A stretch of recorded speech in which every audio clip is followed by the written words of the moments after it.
Hi, ladies. Hi, good evening. Hi. Hello. Good to see you all.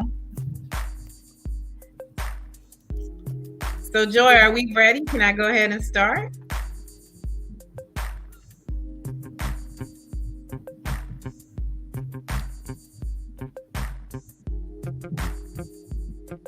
Guess we got to wait for the music to die down, huh?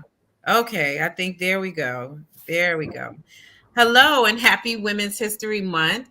I want to thank everyone for joining us today. I'm so excited about this panel. With it being Women's History Month, this is one of the most exciting months for me, being that I get to celebrate women who are trailblazers and leaving their mark on several industries, no matter what their career is, whether it's being a mom, and yes, being a mom is a career, an educator, an engineer, an entrepreneur, or even a corporate mogul. I believe it's time to celebrate the achievements of women. As we close out Women's History Month, I felt it was important to highlight women in tech, which is commonly known as WIT. There are women who are breaking glass ceilings and making their mark in a male dominated industry. Many of the ladies that I mentor, I often tell them to explore a career in technology or STEM. So I'm excited. I'm truly excited about today's panel, and I cannot wait to hear what these dynamic women will share with the audience today. I want to say a special thank you to my friend Kipling. She's always standing up to the plate, and she will moderate this wonderful panel and we'll get down to the grit of the questions to ask. Again, thank you so much. And I am going to turn it over to Kipling, who will share who our guests are today on the panel and a little bit about them. Take it away, Kipling. Well, thank you so much. I am always glad to help Council Member Gumps. I think she's one of the young people and young politicians in our community that is doing the right thing. So always glad to help. And I'm going to ask the ladies on our panel to please introduce themselves and to share just one little tidbit about their journey to a tech career. And Miss Rosales, we'll start with you. Hi, everyone. My name is Charlene Rosales. I am currently an IT QA manager for an IT solutions company based out of Chicago. Um, I have a master's degree in psychology, bachelor's in psychology. I worked for a long time in social services, and I did some work with a volunteer organization that needed help learning the software. Once I learned that software, I leveraged those skills to earn a job with them. I landed on a help desk. From help desk, I became a trainer, from trainer to business analyst, from business analyst to QA manager. So it's been quite a journey. I really love what I do. I still get to be on the business side of tech, but I am very much deep into all things tech, whether it's knowing what the developers are talking about or what the architects are talking about or running deployments, release trains, all of it. Wonderful, wonderful. And next, Miss Miranda Stanfield, if you Good could evening. tell us a Sure. little bit about yourself and your journey into a tech career. Absolutely. So my name is Miranda Stanfield. I'm currently a cybersecurity analyst for a government agency based out of Washington, D.C. I started my career in tech in 2015. I did not know I was in tech at the time, and I was working from a ITSM, which is also known as Information Technology Service Management. And so I was working in a project management aspect, doing a lot of scrums and sprints. And I did not know, had no clue because I have a bachelor's in international relations. I was fresh out of college. And so I didn't really know I was in tech until I progressed in my career. But I have a bachelor's in international relations. I am a master's candidate, which I graduate in May with my master's in cybersecurity. And thank you, ladies. And so my journey has been all over the place. Started out at BAE Systems, and they leveraged me and gave me a security clearance, which really helped me pivot my career and move and progress within the federal government. So within that, I moved into project coordinator, project manager, just these different PM type of roles. But as I was progressing, I learned a lot of these keywords when it comes to technology. So then I realized I'm actually in tech. So I continue to engulf and understand and realize where technology was starting to grow. I've also worked under the Obama administration in the White House with President Obama. So that was a great experience. But I continue to progress and currently working as a cybersecurity analyst, and I have a funny story about how I transitioned into cybersecurity because I had an interest. And the main thing that helped me transition from that PM ITSM space into cybersecurity was I just asked. I said, "Hey, I'm interested. How can I help? How can I get my feet wet? How can I, get my hands, in this type of work?" And of course, there's always work to be done, right? And Right. so Right. that's how I really, really was able to really springboard and move myself and transition into cybersecurity. So And if you think about it, it really kind of makes sense for international relations and security to go hand in hand because you've got to have, security for those relations to grow. And so, Miss Lakshmiya, did I do that right? Miss Marie, if you could tell us a little bit about your history, your background, and how you landed in a tech career. Well, I'm Lakshmiya. My journey has been completely different. I started as a marketer, and I went from marketing for a nonprofit to actually taking on side projects for some side clients. And then I transitioned into consulting. And then I found out, ironically, during a job interview, that apparently I've been doing a lot of product work. And I was like, well, okay. And I actually fully transitioned into product management, which actually has been a natural progression for me. And so product management is a newer field when it comes to tech, because there are some non-tech elements of it as well. But I actually I'm associate product manager for a pharmaceutical brand based out of Chicago. So very fun, very exciting, and extremely different for sure. Very cool. That sounds exciting. And then our next guest, Coach, I'm going to call you Coach, Miss Faison. Could you just give us a little bit about your bio, your background, and how you came to have a career in tech? Absolutely. I am Coach Walina. Very nice to meet you. I am a career coach, certified career coach, as well as a senior technical recruiter. I have been in the recruiting space for over a decade. I started my life as a preschool teacher and realized can't get rich in teaching. So decided to transition from my dream of being a kindergarten teacher like my mom to getting into corporate America. I didn't daydream about being a recruiter, but it found me. This life found me, as they say. And I work for some of the most well-known tech companies. I work for Facebook, Amazon. I currently recruit for Roblox, and enjoying every part of the journey. Glad to be here. Thank you so much. That is good to hear. And I hope that everyone listening has noticed that each of these women had a different kind of path to this career in technology. And now, last but not least, is Dr. Perrin. And I am so excited to meet you even virtually because you are one of those women that has not only had a successful career, but as a director at Microsoft, you're one of the youngest African American females at that C level in one of the big tech companies. So, Dr. Perrin, I mean, we are all, thankful for what you've done, and we all know some of the rooms that you've been in. And so I know, that it was not easy. So if you could just give us a little bit about your background and, how not only were you able to survive in a career in tech, but you're thriving, and that you are going into spaces that most often you don't find African American women. It's been a journey nonetheless. I started off as a technical writer, and then graduated to a business analyst, and then deep dive in consulting. So my pretty much my entire career has been on the consulting side of technology. So client facing, I was a road warrior traveling 80% of the year as a part of my career path. And one of the things that I always believed in at first was like, oh, I need to stay loyal to these companies, keep my head down, overwork, outwork everybody. Maybe somebody will see me. That's dead. Don't do that. It doesn't work. Do what you're paid to do, nothing more. And if they don't value you, move on to your next opportunity, right? Like Black women, especially, we have this stigma that we have to outwork everybody, where 4 o'clock. Other people gone. I'm still there at 6 o'clock, 9 o'clock. Like, oh, one of the partners will see me, one of the VPs will see me still working and they'll care. Nobody cared. Nobody cares. So one of the things that I learned early on was I changed companies every 2 years. I never made a lateral move in my life. Period. I don't believe in lateral moves.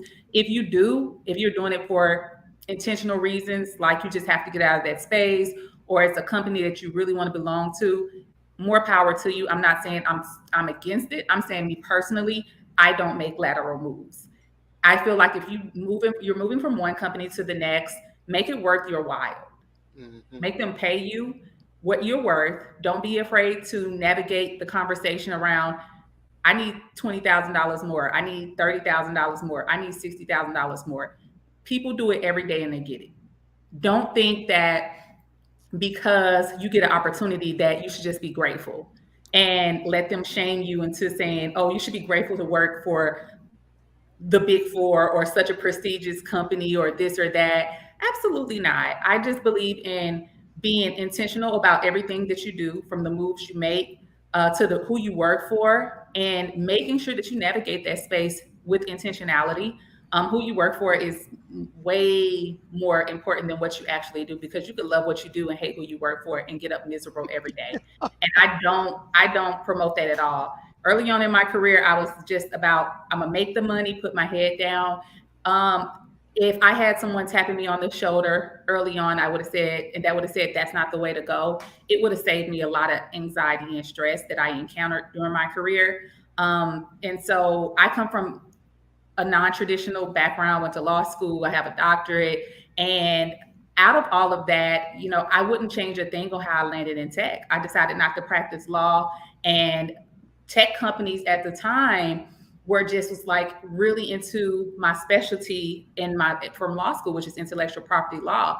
So that's how I started off as a tech writer and reviewing SOWs and things like that. And I pivoted into different roles, again, just by changing companies every 2 years. That was my motto. I changed companies every 2 years. And now that I'm a director of delivery management for our ACNI practice at Microsoft, I manage over $80 million of $80 million portfolio for healthcare and life sciences. I'm still, like, I've been at Microsoft. I was intentional about being there. I'm not looking for my next company, but because Microsoft is so big, you don't have to change your organization to change your role. And as I look at my next opportunity, I'm just being intentional about it. So if I could lend any piece of advice for anybody that's listening, it's just being very intentional about every move, every decision that you make, because it's going to be really critical into how you navigate your career in tech. Dr. Perrin, I think what you're saying is so important, that be intentional, because I talk to a lot of people, and some people, the career just kind of found them. They just kind of got lucky and landed. And I think those stories are amazing. But what I think is even more amazing is when people kind of, like you said, you set out to do something. And I remember when my first job out of college, I was an advertising copywriter. I'd always wanted to be an advertising copywriter my whole life. Did not realize what the job actually entailed, and that for the most part, you were writing some of the same stuff over and over again. It wasn't Bewitch and Darren Stevens and the fun games that they played to make these commercials and advertising. And she was like, no, you've got a good job, you got to stay. But that's because my mom stayed at the same job for 30, 40 years. She was the educator. I think the longest I've stayed at any job has been about 6 years. Yeah. And even then I was chomping at the bit because I get bored and I wanted to do something else. So that, I think what you're saying about being intentional is a wonderful advice. And so I'm going to kind of go backwards and start with Coach Walina. Can you share that piece of advice that someone gave you that opened up your career, so to speak? It wasn't that someone told me anything. It's just I witnessed what you're speaking to. My mom was a kindergarten teacher for over 30 years and spent her life dedicated to you must work hard mentality. You must, outperform and do all of this stuff. And I had that same mentality as well, being raised the way that I was raised. And when my mom retired, she passed shortly thereafter that. And she didn't have a chance to do any of the things that she planned to do after she gave her whole life to this company. Yeah. So for me, it was like, that ain't going to be me. I am not going to give my last breath to a company who is just going to continue to keep going after I'm gone, right? They send a few cards and a sorry basket of flowers, and then who Coach Walina, who? I don't remember her. You know what I mean? So for me, it was, I had to go out there and almost take it, because no one was going to hand it to me, and no one was going to put me under their wing and say, hey, come, this is the way to six figures, come on over. I had to go out and find it for myself. But I realized the importance of action. Do it, put yourself out there, be okay with rejection, because you learn from every rejection. Even if the company tells you, no, we're not going to give you that, somebody will, another company will. It's all about how you sell yourself and sell what. From recruiting, I learned, like, we'll believe anything you tell us if you own it, right? Yeah. You can't, there's no wavering allowed when it comes to negotiating yourself. The second you leave an inch, that company will take a whole mile. I don't do overtime. I ain't no time and a half over here. Once you're salaried, you want to, no, can you? No, I can't. Can you do? No, I cannot. I will see you tomorrow. Setting my own boundaries and realizing that the next person does the same thing. My colleagues are doing the same thing. I shouldn't feel bad for standing up for me. And so I just learned from the mistakes of my ancestors, and how I am worth more, and I don't have to give you my all. Coach Valina, I love that. Saying no. I still remember the first time I told the manager no. And, I said no because literally I had no more bandwidth. I mean, I had been sitting at the desk from 9 o'clock to 3 o'clock, not going to the bathroom for days. It's like, I can't do it. And, then later, when I told that manager that that was the first time I had said no, she accused me of that I said no because she was a black woman. And I was like, I said no because my name is not Kizzy. It's Mhm. I would have had to say no to anyone. I mean, there Yeah. was no way I could keep, like you said, that work as punishment kind of thing that so many of us grow up with from our ancestors' work ethic, which is a wonderful thing, but it's also that thing that will have you um, working yourself to death for someone else. So, Miss Lakeisha, remembered what you said and then I forgot. Miss Lashmia. Could you give us that one piece of advice that kind of opened up your career and opened up your thinking so that you've been successful?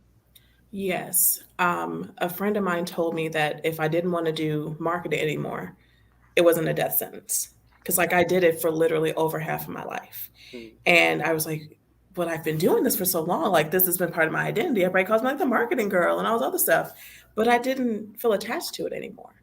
And I was like, you know what? I don't want to do it. I don't want to feel guilty about not doing this anymore.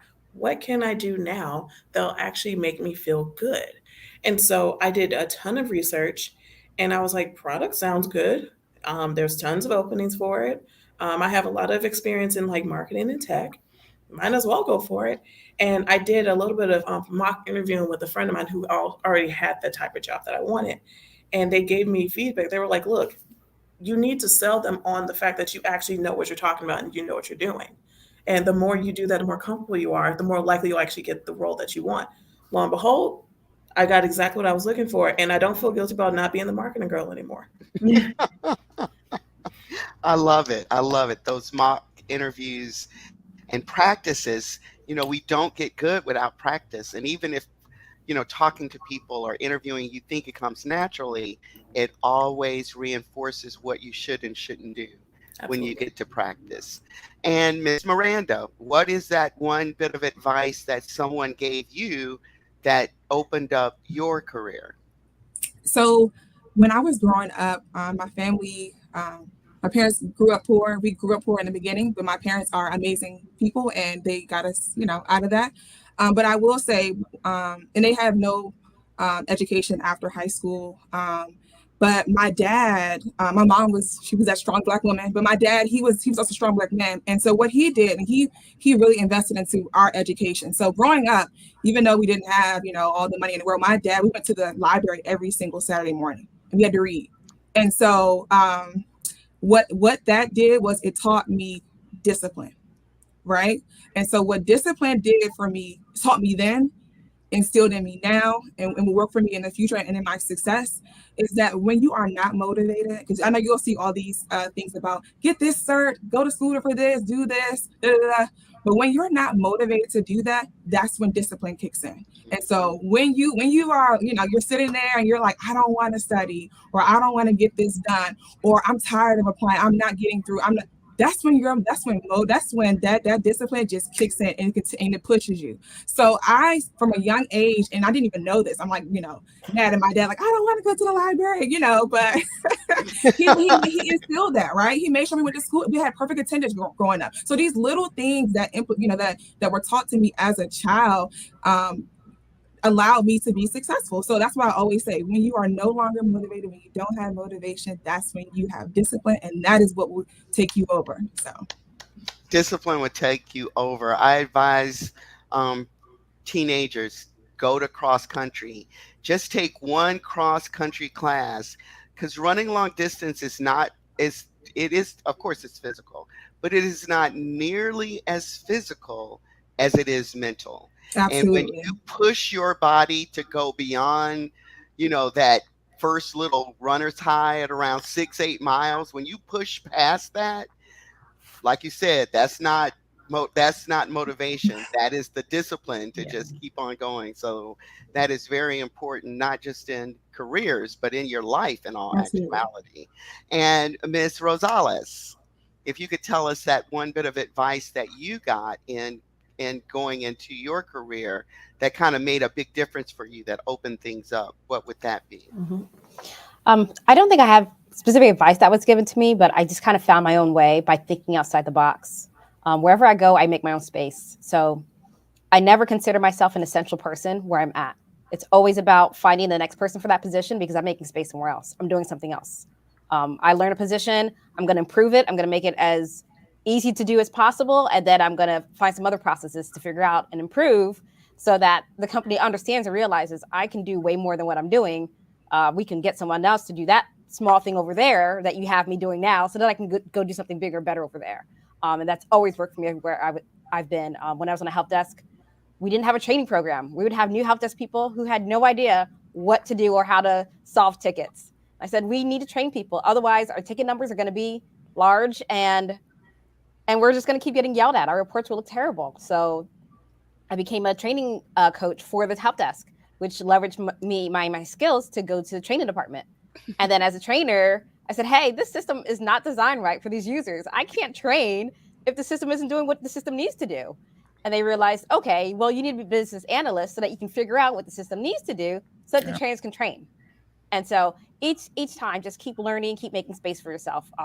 Never ever think that you should be essential or be the best person at what you're doing. No, train someone else to do it, make it better, make it more efficient, and make space somewhere else so that you can do bigger and better things. I love that. Mayor Shirley Franklin, she says that whenever she hired someone, she told them, update your resume and let's start thinking about what you want to do next. Yeah. And so she was that kind of leader that was always pushing the people that she hired, like you said, I know you're not going to be here for 10 years. You're not going to be here for that long. So let's start thinking about what it is you want to do next and using what you learn in this job so that the next job will be better. So in the tech world, there are lots of acronyms. I've heard the Scrum Master, QT analysis, UXR. It's all of these different things. And there's FANG. Is it going to turn to MANG? I don't know, because now Facebook is metaverse. So for those folks out there that don't know FANG, Facebook, Amazon, Apple, Google. Google. Okay. So if you don't know, those are kind of like the top tech companies that everyone is trying to work for. Microsoft is And in there too. Microsoft.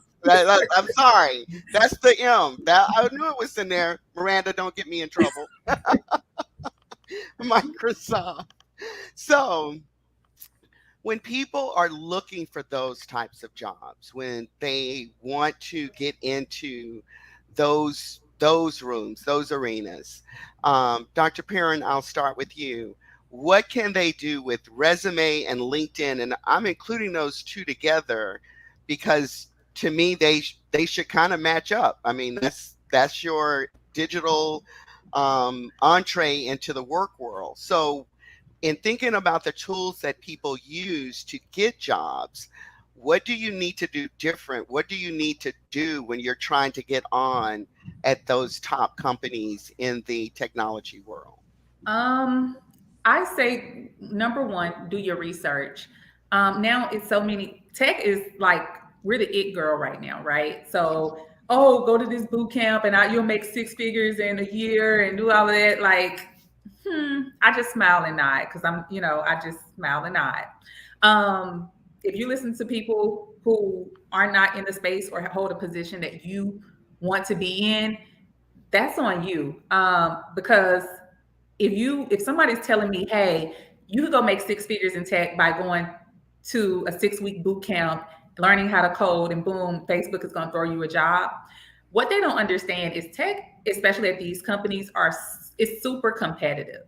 You have to get out and do a lot of work to navigate that space, meaning that your LinkedIn profile needs to be updated. You have to network with people in these organizations, meaning not like, hey, I'm trying to get into Google, can you talk to me? But start to be visible in these spaces. Have your LinkedIn profile, your picture visible, have your LinkedIn profile clean, watch your social media presence and how it displays you. And also, I recommend, especially at this stage in your career, when you have 2 or 3 more years of experience, go ahead and get your resume professionally done so you can present yourself competitively instead of lackluster or it's not, because you have to understand, I hire project managers and I put one rec out. I got over 1,000 resumes for one role. So that's how competitive it truly is. And so it's important that you do your research, you navigate that space, you start to be a part of these groups on LinkedIn if you're in the product management space, or if you're in the project management space, or if you are in the executive space or the middle management space. You start to be in these groups and talk to people, connect with people on LinkedIn that belong in these spaces. One of the other things that I suggest people do is get you a mentor. It's hard. Like I get DMs overflow. Hey, Dr. C, can you mentor me? Can you mentor me? And I tell people I'm at my capacity on mentees, but hey, check out these resources, look into these, this page, they post a lot of this or they post a lot of that could be beneficial towards you, for you. I mean, but it's just important that you do the legwork and not assume that, hey, if I go get these certifications that I'm gonna get a job. That's one of the most misleading things that I see on social media regarding tech. That, hey, if I go get these certifications that are popular right now, all these cyber certifications, all of these project management certifications, that, hey, I'm just going to get a job without experience. There are exceptions to that when people who have self-taught and they're really, really good at what they do and they can show that, because a lot of people don't know that these interviews, they have technical interviews where you have to prove your skills. Mm-hmm. They're not just going to, hey, here's this big signing bonus, here's this nice salary, here's these stocks, and you not prove that right? So that 6-week boot camp that you took may have taught you just a little bit less than what people who've been in the field or who've been working towards their craft a bit longer, that's going to separate you in those technical interviews when you are going for organizations in the thing. Any organization, but specifically those larger popular tech organizations. Mm-hmm.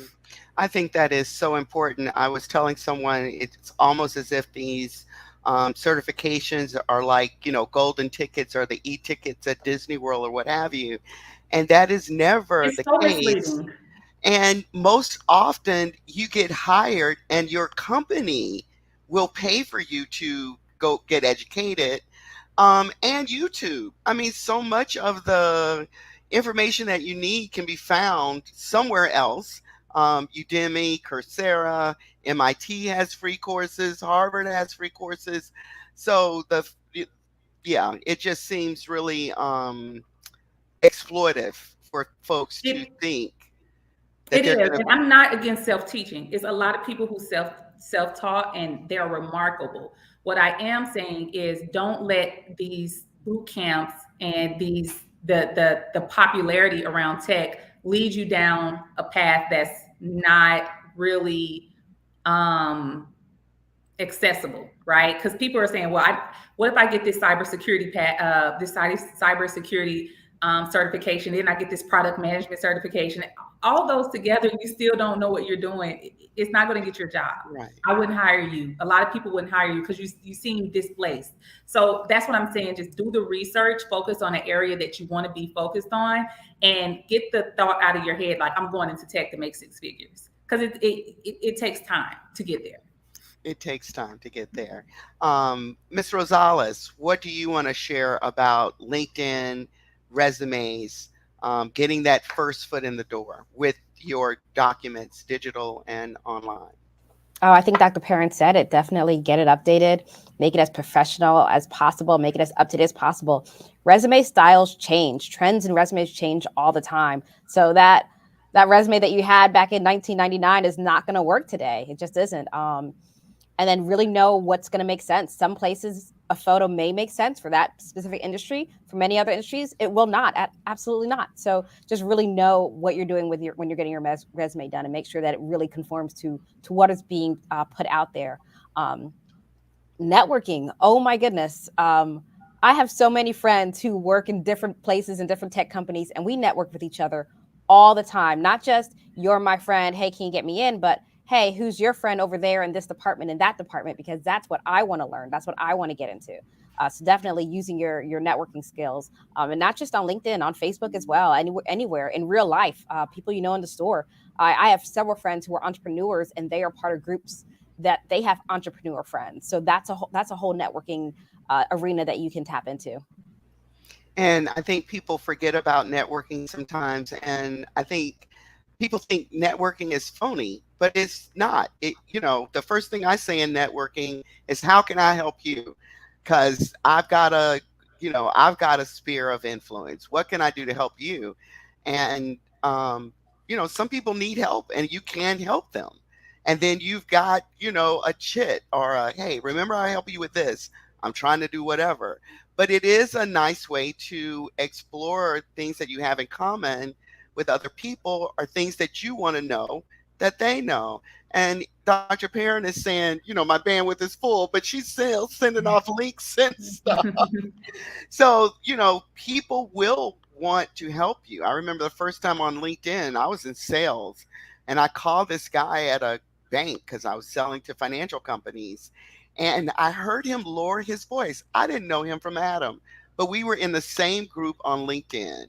And I saw he worked at the company. I reached out. He lowered his voice on the phone, which tells you how long ago this was.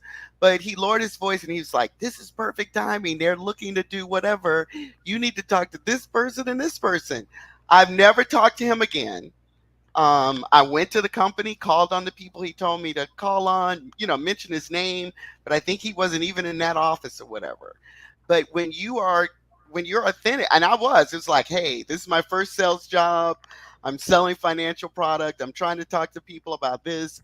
Can you help me? We're in the same LinkedIn group.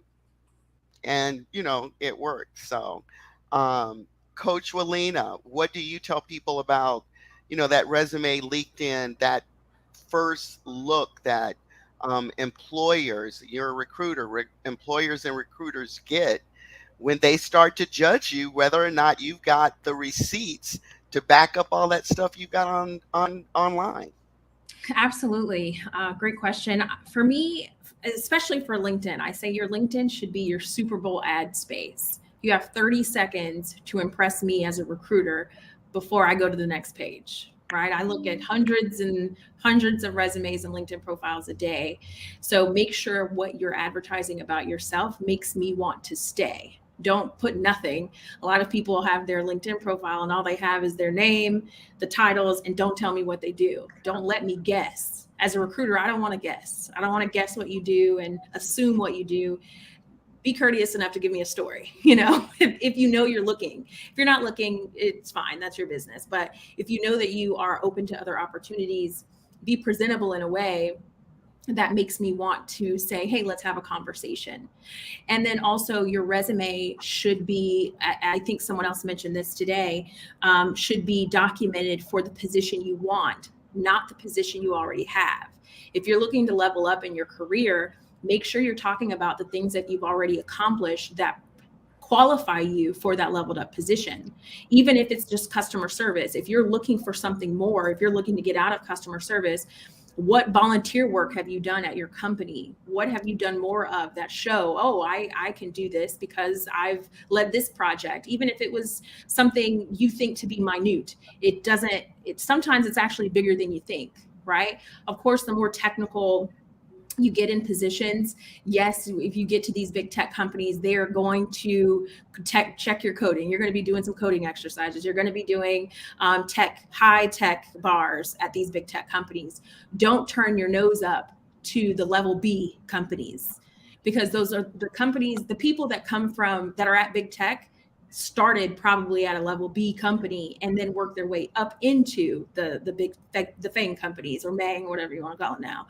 So be willing to take something that will give you the training you need to get you where you're trying to go long term. So always have a vision for long term.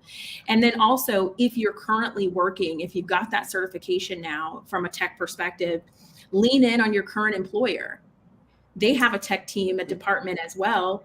Now you technically have a certification that they require. Apply for those internal positions. If they say no, don't necessarily volunteer, but ask to be provided, say you have some additional bandwidth to do the work, do a little bit of the work.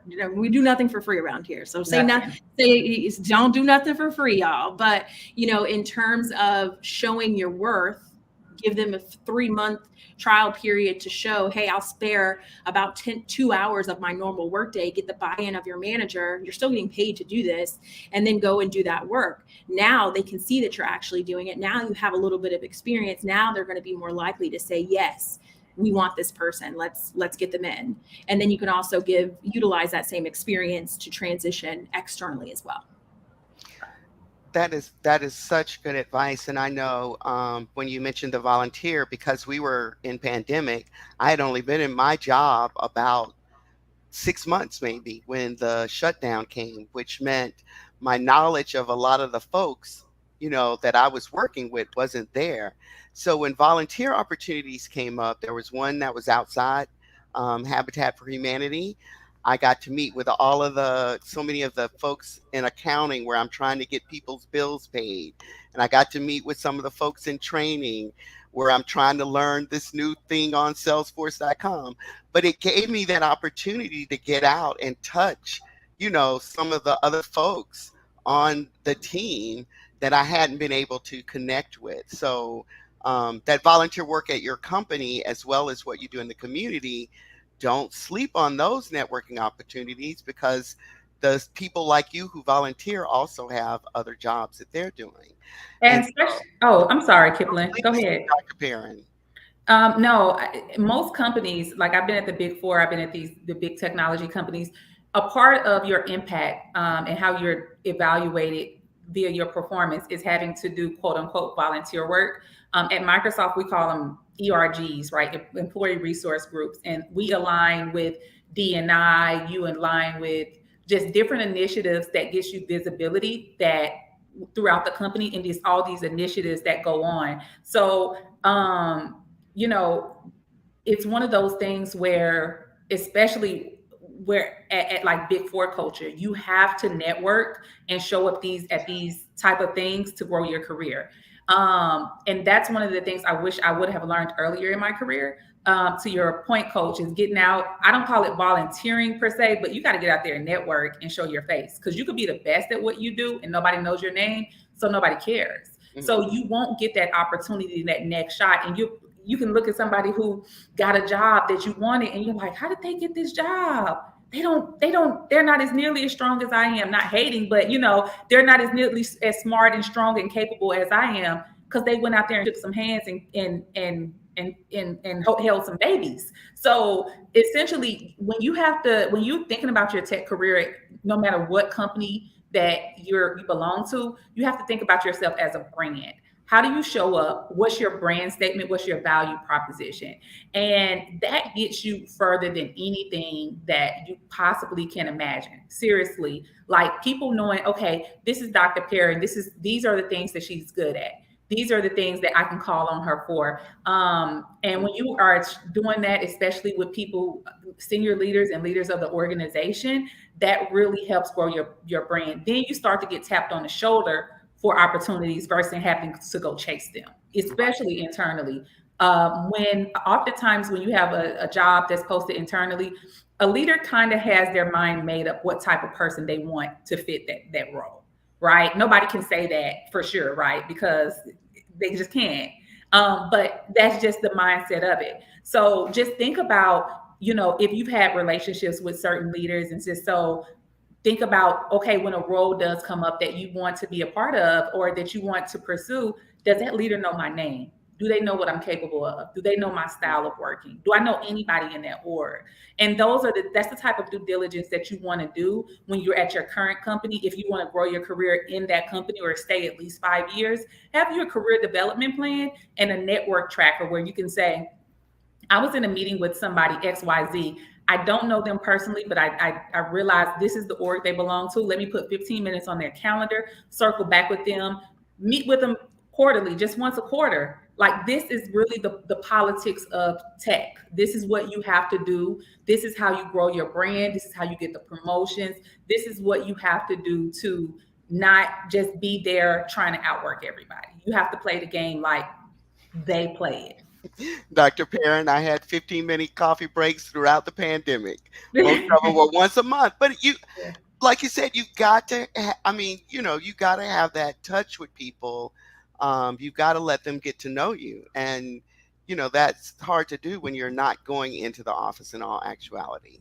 But Caitlin, what really worked for me too, as I was navigating my career, is I learned an ethos. Like, you play on emotion, right, and how people Mm-hmm. feel. So what I learned early on when I was working in tech and trying to move and trying to navigate to a more technical space out of this project management space, I learned that asking people questions and asking them in a way where it seems like they are experts, people love that. So yes, when I used to go to people, I remember I was like, what is, my director was like, he was explaining something. I was like, what is an F5 load balancer? And so he said, close the door. And he went to the board and he explained, he broke it all down. And then so he said, now repeat it back to me. What is an F5 load balancer? Right. And, so it's great. So granted, he already gave me a whole teaching lesson right then and there. Right. And so I repeated it back to him and explained it, what he taught me just then. And he said, okay, now go to this person who is over this, networking, whatever, and ask them what an F5 load balancer is. If they don't know what it is, come back and tell me, because they need to be fired. And so he was just like, yeah, that's how but you know what, two things I got from that. One, I learned something, right? I learned from, and then I created that relationship. So now he's in this space of, you're such a teachable person, right? right. You are a person who is thinking outside of the box. You're a person that when you do hear an acronym, when you don't know, you ask the question. You don't just sit there and I mean, granted, you could Google it, right? But people enjoy feeling like, oh, you're coming to me. I'm an expert. You feel like I know it all. People love that. So, and that's another piece of networking. So if you engage with folks and you're learning and you're saying, okay, well, now I know this. Can you teach me something else? Or can I try this? That is how you navigate. And then you know what I did after that? After I began to like do these little pieces of work, add it to my resume. And then I was slowly but surely building out a different position. So after I had like 5 or 6 different tasks and I was working in a network space, I was a network analyst on my resume. I've already done these things. So, we just gotta really, really, like, Dr. Perrin said, you just gotta really navigate and network. So You got to navigate and network. And Lakshmiya Marine, you talked about that transferable skill and being a marketer. And now I am a marketer for a tech company. I have been marketing at tech companies since about 2008. That is my 9 to 5 consulting position. I call it my 9 to 5 client. So I am always kind of tangential in tech, but it's because I'm doing the marketing um, for tech companies. So you talked about taking your marketing and transferring it into product. So can you talk just a little bit more about those transferable skills? Because all of you ladies have talked about that, the preschool background, the Hmm. legal background. But could you talk directly to how you were able to do that so successfully? Yeah, absolutely. I learned as a marketer, you have to be able to know certain types of terms that can transfer over any industry. And so that anyone can understand it, even if they're not an expert in what you're trying to teach them. And I applied this to my LinkedIn first. And literally, I was like, you know what? I wonder if I'm doing this right.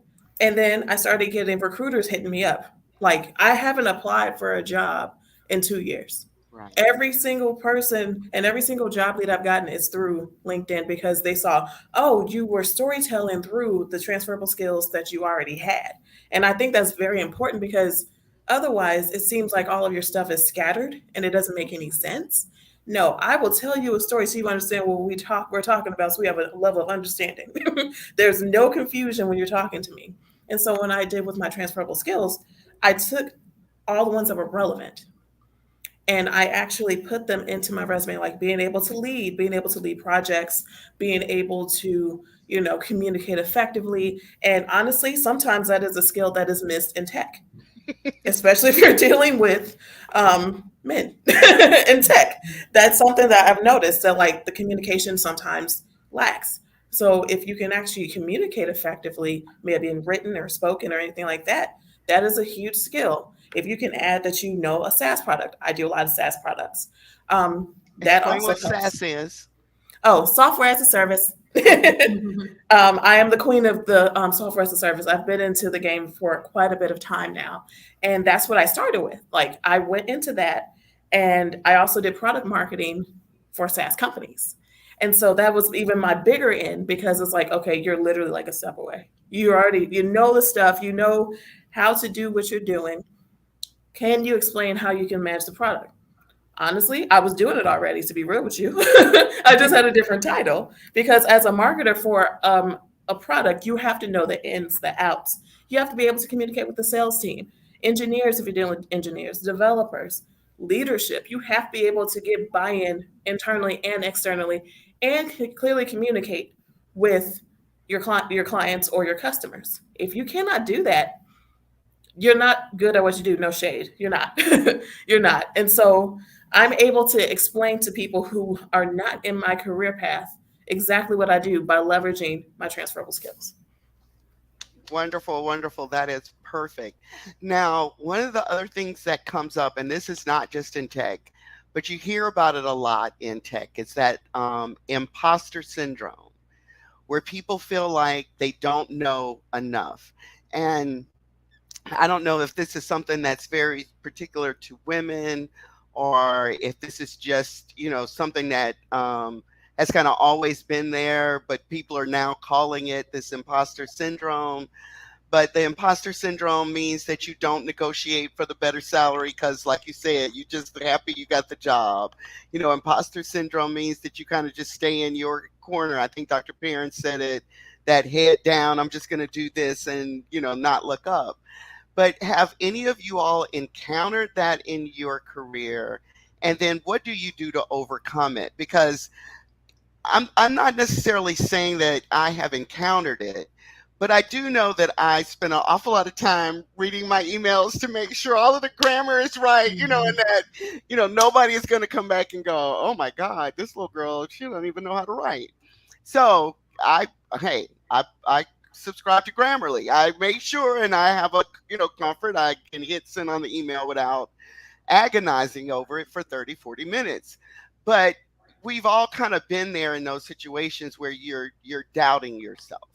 And when that happens, is there that one thing that you might do to kind of snap yourself out of it? What do you recommend for the people that you mentor when they encounter that or when they call you, and you're like, girl, you can do it. But, what do you say to people? And what do you say to yourself when that happens? And Dr. Perrin, I'll start with you. Look in the mirror. You that girl. You gonna continue to be that girl. Look at all the incompetent people you work with and see what they're doing, and they don't have no idea, and they make mistakes every single day. You're human. Even if you make a mistake, that's cool. Roll with the punches. Like, I'm not even trying to be arrogant about it, but you work with so many incompetent people everywhere, and a lot of people who with huge egos. Those egos have gotten them into doors that you're like, how did they get here? And you stressing over a typo? Like, no, that's dead. And I'm super passionate about that. Imposter syndrome is dead, bury it. Like, own your mistakes, stop over apologizing. You're 5 minutes late for a meeting. Thank you all for waiting for me. Like, own who you are, walk in your power. Like, let that magic shine. Look around the room. You deserve that seat at the table. You worked hard to be where you are. And that little voice in your head, sometimes you have to shut it up, right? Because we all are human. So with human, just being human, it just emotions. We come with a lot of different emotions and doubts sometimes. But sometimes you just got to look at yourself in the mirror and just, I'm still that girl. Yes, I made a mistake. Yes, it was a learning opportunity, and keep moving and going with the punches. Because if you realize how many times you hear men say, I'm sorry, that kept you waiting on a meeting or interrupt, I'm sorry, but like, Never. no. And again, you're stressing over something being 5 minutes late. Extend yourself grace. And that's the official answer that I have and that I give my mentees. Extend yourself the same very grace that you give everybody else. Because if you're not extending yourself that grace, you're doing yourself a disservice. You can't be hard on yourself and extending everybody else grace. And I know if anybody's like me, my personality, like, I'm my own worst critic. I will go hard on myself, like, Sierra, man, why didn't you say this? Or why didn't you do this? But over time, as I evaluated my mental space and how that left me feeling, I didn't enjoy being in that space. I didn't enjoy having to feel guilty about a mistake or feeling like I don't deserve to be in a certain space when I know for sure that I do. And it was just one of those things where I made up my mind, especially when I decided to join Microsoft. I became the leader that I felt like I always needed in my career, especially in the tech space. When you're either one of three things: you're the only woman, you're the only Black woman, or you have a double. You're the only woman and Black, and it's just one of those things. So how do you navigate in that space is hard, and unfortunately, a lot of people don't get it until they're in that space. A lot of white women won't understand what it's like being the only white woman. A lot of white men won't understand what it's like being the only white male. So you navigate that space and you build yourself up, because nobody's going to come and hold your hand. And that's just the reality of it. You build yourself up where you know you're capable, and you keep growing and you keep thriving, and you own your mistakes. They happen, they come, they go, but don't beat yourself up about it when you have people doing nonsense and they still have jobs. Like, don't be so hard on yourself. Dr. Perrin, you were reminding me one day with me in the email, I forgot the attachment. And so 5 minutes later, of course, someone says you didn't send the attachment. And I'm like, oh my God, I forgot the attachment. I can't believe it. Well, about 15 minutes, I sent the attachment and I'm beating myself up. About 15 minutes later, email comes company-wide. And it's this big email, and then 2 minutes later you get another, oh, I forgot the attachment. And it was like, okay, Steve, you forgot the attachment to a group. She forgot the attachment to the whole company. It happens. And here you are beating yourself up about like those minor mistakes. Kill imposter syndrome. It's dead. I'm done with the narrative of imposter syndrome. I'm like, if I make a mistake, I make it, I own it. Accountability 100%, but life goes on. Let's go. All right, Miss Miranda, what about you? What do you say to mentees, the folks that you mentor, when they call you with that kind of feeling? Practice confidence. You know who you are. And I want to piggyback off of Dr. Perrin. Like, one, I stopped apologizing a long time ago. I know I'm not sorry. Thank you for pointing that out. Thank you. But I'm not sorry. I want Black women in particular to really stop saying I'm sorry. No, you're not sorry. You're not sorry, and you don't need to apologize. Like, you are not a sorry person. You are not a sorry Black woman. You made it to this space. You are not sorry. You are far from sorry. So I don't say I'm sorry anymore. So I stopped that. And I do, and I don't do either. I don't laugh. And when I have made a mistake and someone jokingly points it out, I don't laugh. It's not funny. So I'm giving you a straight face. I want you to know that what you making a joke out of my mistake is not, it's not funny. Mm-hmm. And so I just really just practice confidence. I Really, love really that. practice confidence. So I like, and like, see, like Dr. Perrin said, when I do make a mistake, if I do, I own it. Thank you for pointing that out. I really appreciate that. I'll note that for next time. And that's the end of it. Life goes on. Yeah. And Life if goes you don't want on. me here, if it's that big of a mistake, you don't want me here, I'm not supposed to be here then. Yeah. Yeah. So Coach Walina, what do you do? Because I'm sure you've had candidates call you back because they think they said that one thing that's going to prevent them from getting the job. And, it's not going to be one thing. It's not going to be one Right. thing. I promise you that. But what do you Yeah. say to your folks? Yeah, I mean, we're all human, right? I've been there. I hope this is a safe place because I've been there. When I first got at Facebook, I was like, how did I get here? Yeah. Nobody looks like me. I'm in Disneyland. How did I get into the door? And my manager, who also happened to be an African American male, was like, "You belong here."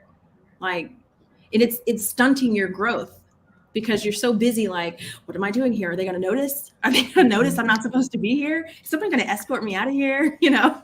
Those type of thoughts that you tell yourself, is all wrong. They didn't hire you by accident. They didn't interview. They're not asking you for an interview by accident. So when I have my clients that have those same feelings, it's natural.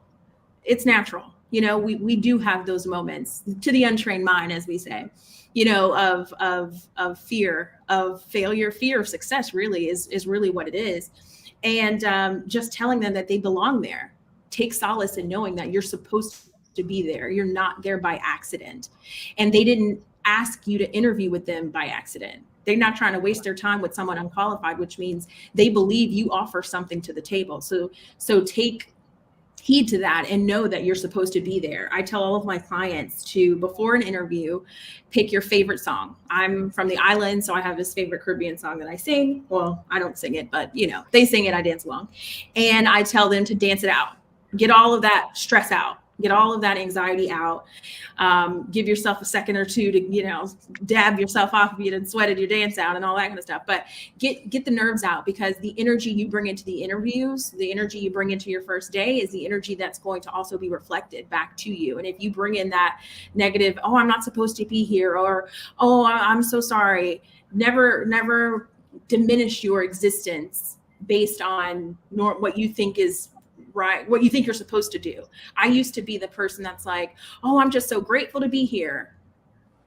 I earned the spot to be here. I don't hear anybody else in my group saying I'm grateful to be here. So I've stopped myself from saying that. Like, I'm supposed to be here. I worked my butt off, if you will, to get into this room. And I'm going to speak up for the people that are not here, but it's a part of growth. Know that you belong there and that they're not doing you any favors.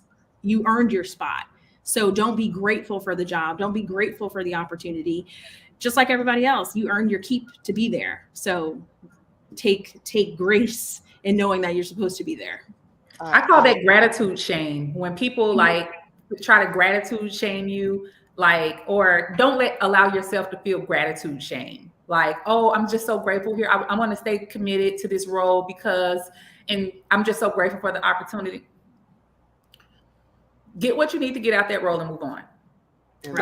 Nobody else is that grateful. You know what I'm saying? It's just like, humility is key. I'm not saying that, but don't gratitude shame yourself to staying a place where you've outgrown, or gratitude shame yourself out of your next opportunity. Because as Coach said, nobody else is sitting here. I'm just so thankful to be here. Oh my gosh, so grateful for this opportunity. Yes, that's humility. Internally, you're grateful, but when opportunity presents itself, you still go to that next opportunity. You don't talk yourself out of staying out of big opportunities or things just because you're so grateful that somebody took a chance on you. No, you deserve to be there. And I think that that's important. I think too, sorry, I just want to point out to your point, Dr. Perrin, is a lot of us possibly come from similar backgrounds where, we're just winning for the team. We're just, we're the Yeah. first ones in our families to succeed. So we need to be grateful for anything we can get. If the offer isn't right, no one says you have to take it. Don't undervalue and undercut yourself either. If they can't meet you where you need to be, somebody else will, Yeah. so and don't stick around, like you said, because you owe them something. Unfortunately, the secret is, if you die tomorrow, Your they will position. not they're not going to take the day off. It's going They're to be hard. not. So know that, do what works for you, do what's best for you to succeed in the long term. And as you said, that may be leaving every 2 years, because as we all know, we're experienced women professionals here. The biggest promotion, or I should say not promotion, but the biggest pay increase you get comes from a new company in most cases. Right. 100%. So sometimes you're undervaluing yourself if you stick around too long, because now they're underpaying you, because the 3% raises that they're giving you year over year they're not adding up to much, right? They're pennies. Yeah. So you only get the 10, 20, 30, 40, 50, $100,000 raises sometimes if you go to other companies. Now, some companies, Dr. Perrin, you could probably speak to, will give you the fair amount if you go from internal growth opportunities. But in a lot of cases, unless you're at a big tech company, that is not the case. And you do need to go externally and find opportunities. Yeah. Yeah, I will say this too with the job hopping too. Like I've never, Dr. Perrin said, I've never made a lateral move either. And I remember I was at a job that I hated, and the way they presented the role to me, it was going to be this, oh, we're going to support you, we're going to do, and it was not that. And my manager was the worst, and I quit. I found another job. And I remember in my exit interview, they were like, nobody's going to hire you. I'm like thinking like, I remember telling them like, I'm not even going to put this job on my resume. Like, this is like, excuse me, like I'm out. Like, you got to be like, so the job hop. I mean, and I went on to a company where I really, really thrived. So granted, imagine if I would have stayed at that job, sitting there for a year, like, oh, I have to be here for a year because it's tech, and I'm out. I'll find another job, and I did put that job on my resume, and that was the end of it. Yeah. So, Right. But And no guys, one knows the weather. exactly. right. And these are things though that a lot of people starting their career, especially if their parents were in jobs that they stayed for decades because that's what people did in those generations, then they don't know this. They don't know that the budget for new employee is always higher than the budget for your raise. I mean, that's just the way it is. And none of these companies are loyal to you. So I'm not sure why a lot of people are loyal to companies.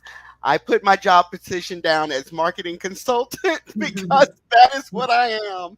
It just means I might be consulting from 9 to 5, but I am a consultant. It helps me not get caught up in the office politics. It helps me stay focused on exactly what it is that I am trying to do. So, that is one of my tricks.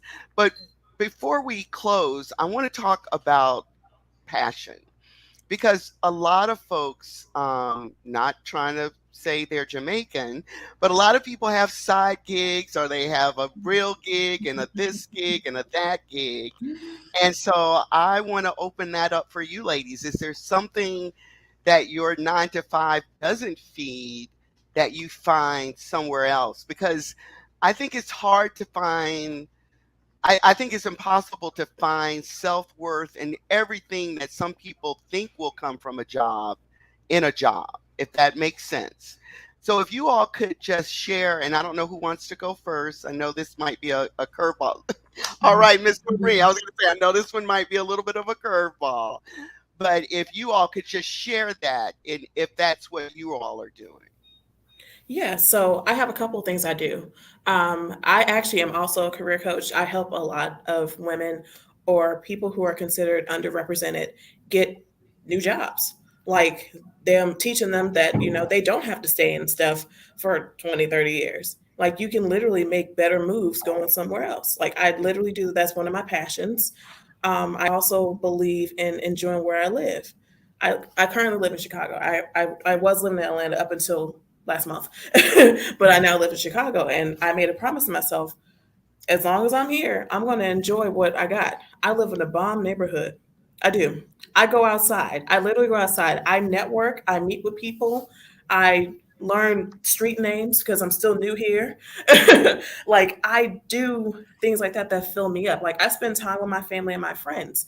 I don't believe in my job being my identity. And I think a lot of times, especially if you are like the first of someone in your family, I'm usually the youngest person in the room.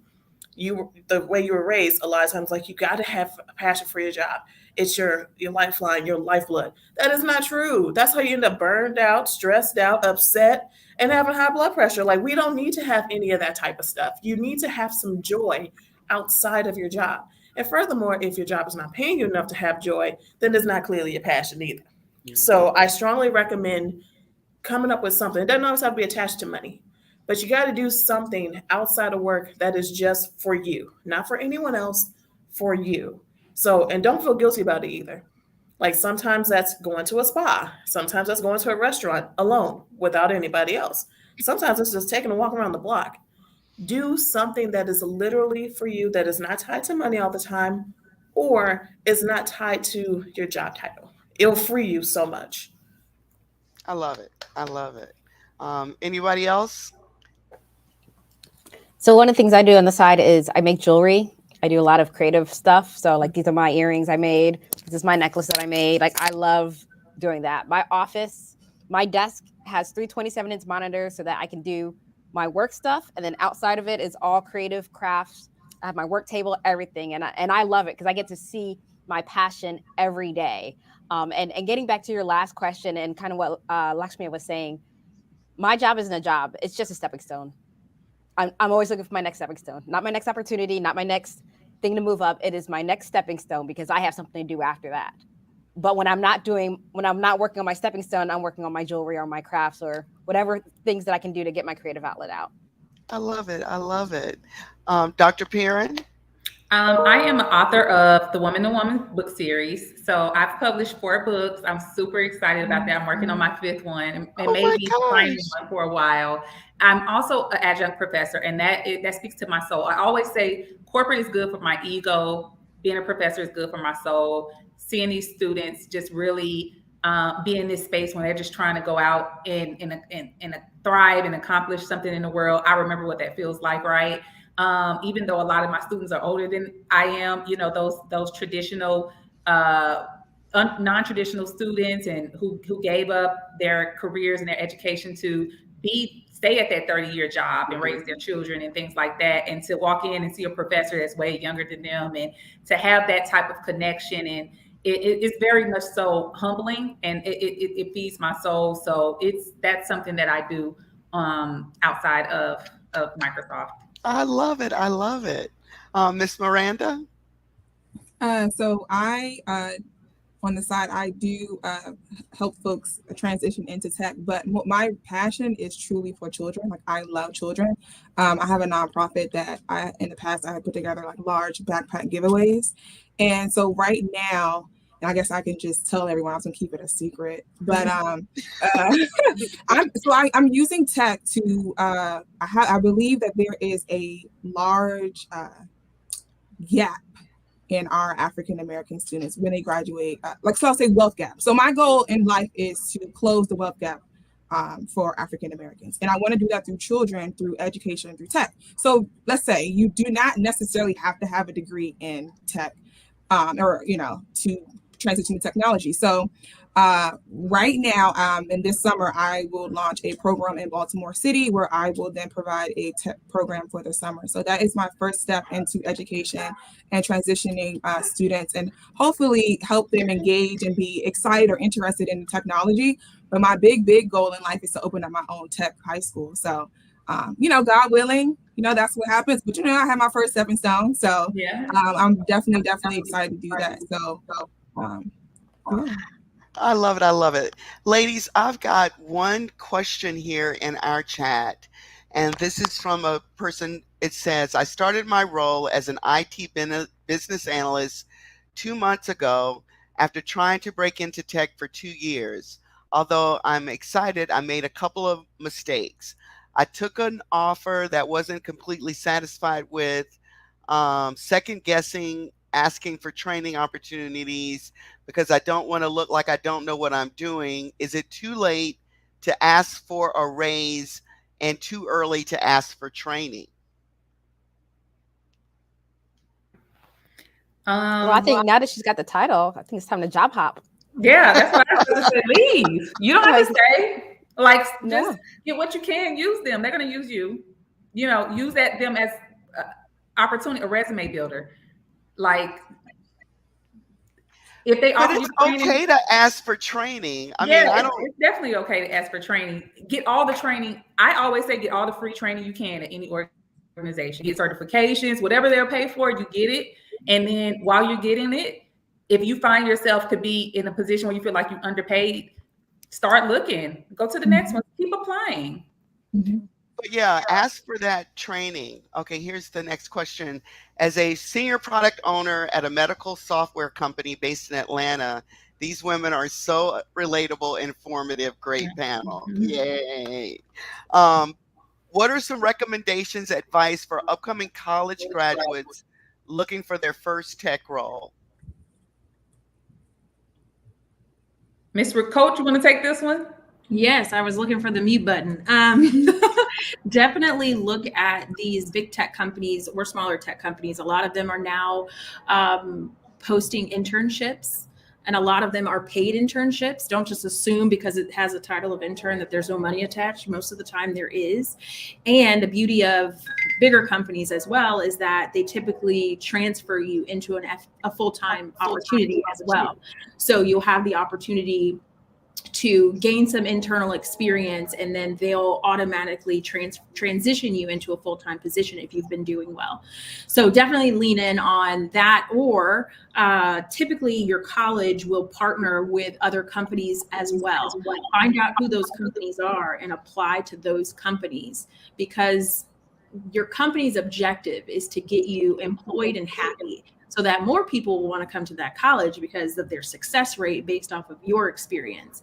So they're going to want, so partner also with your career advisor in the college, because they're going to have some additional information as to companies that are hiring directly from your school. So also lean in on them as a free resource as well. I love that. I would say Um, too, I have joined at my institution. I have joined a club where we do capture the flag, which is like ethical hacking. So joining that team and gaining hands-on experience and being able to say, "Oh, we won this," or "I have experience doing that." That also has helped me when landing new roles too, when it comes to more technical roles. So just being able to just join groups where you can have that opportunity to actually have hands-on experience and add that to your resume, I think that's very helpful as well. Here's a question. I don't have a degree. Do you recommend to get certified for Network Plus or Security Plus via CompTIA? See, this is the thing. This is my thing. When people are like, I don't have a degree, should I go grab this Certification. certification? Do you want to do security? That's what those are. Do you want to do security? Right. Right. So my problem is, or my beef with the people who say, oh, can I go grab this this cert? Does it align with what you want to do? So if you go get a network or a cyber security certification and you're looking to do something totally different, like that's the thing, like do the research and see, one, what do you have, that skills you have that are transferable, and then two, what is it in tech that you want to do? Miranda's in cyber. I most of my job is managing money and a huge team, a global team. So our paths are totally different. So she could tell you, hey, if you want to go do cyber or ethical hacking, go get these degrees. So it's really important that you kind of narrow what in tech you want to do, and not just think, oh, if I go get some certifications, I can get hired.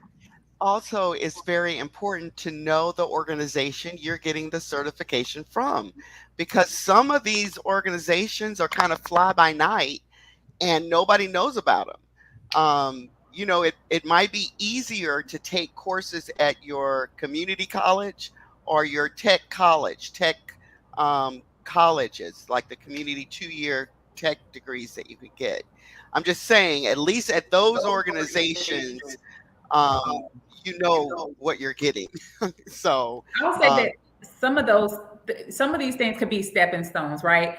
The most, when you're thinking about project management, the thing that the organization that's recognized is the PMI, Yep, right? PMI. And that's just it. But you have like, oh, come get your project manager certification in 8 weeks, and then you show up and you look at a resume, you're like, why isn't, why am I not getting opportunities to interview for project management? Is because you haven't done your research and you don't know that PMI is the recognized institute for project management. So, not saying to throw those other ones away, use those, especially if they're free, to set your path towards going towards PMI, because PMI is just not a thing you could decide to do tomorrow. You have to have proven hours, you have to have proven skills to start doing all of that. So when you think about all of these certifications and how to pivot into tech, I guess I don't want to keep beating a dead horse here, but do your research. It's super important not to just like listen to these TikToks like how I got in tech by learning how to code in 8 weeks and now I'm making six figures. I would say show me how. Show me. Another way you can double check is by utilizing LinkedIn. So let's say it's from Joe Schmo University or Joe Schmo certification. Do a search on LinkedIn to see who else has been to those by looking at the people. When you type in that particular certification, do a search result for people and see where did those people come from and where did those people go. That'll also help you know how well they're teaching people, because now, oh, that person now works at Snapchat or works at Google or whatever, or they're not working anywhere. At Can't be all. that good, you know what I mean? Yeah. So especially if you're investing your money. And here's a question: how do you market yourself if you have been out of the work field for years? Um, Talk if you're about what you have done. Sorry. Yeah. So I actually did this. Me and my husband like to say we kicked off the Great Resignation because we quit our jobs back in 2020. And we're just like, we just don't want to deal with everything. We don't want to deal with the world. We don't want our kid in school. And so we both took 6 month breaks from working. And so when I started interviewing again and I had that 6 month break, I said, yes, I've done a whole bunch of work in my life. And these are all the things that I've done. And these are the skills that I have. And I continue to have these skills because I can talk about this situation and that situation, which many interviews are going to be situational. So if you can give your answer in a situational format, they know that you still have those skills. So it doesn't matter that you have a 6 month gap, 2 year gap, 5-10 year gap. If you have those skills and you can show scenarios where you've used those skills, then you still qualify. And if you're a mom, I think someone said it earlier that being a mom is a job. That means you're making dinner, you're planning meals, you're working on a budget, you're shopping. Just think of how the things that you do are done in companies, and that those skills, as Ms. Rosales said, are transferable. So it's not as if you haven't done anything in the years that you've been out of the official job market. But if you were with a volunteer organization and you were doing their books every month, or you were, serving their seniors every weekend, whatever it is, you've got something that you can probably translate into a quantifiable skill that someone is looking to hire you for. And I think that means we're close to our time, guys. Yes, we are. I could continue this conversation for a long time, Council Member Well, Gomes. ladies, thank you so much. I want to first say this was very empowering. And I am so glad you all took the time to share your stories, talk about what being in tech is like, and how to make sure that we as women elevate ourselves in these type of spaces. So I am so honored that you all did this, and I appreciate you all for sharing Women's History Month with me. I'm somewhere where it's really loud, so I apologize. But I just want you to know that I am proud of you all.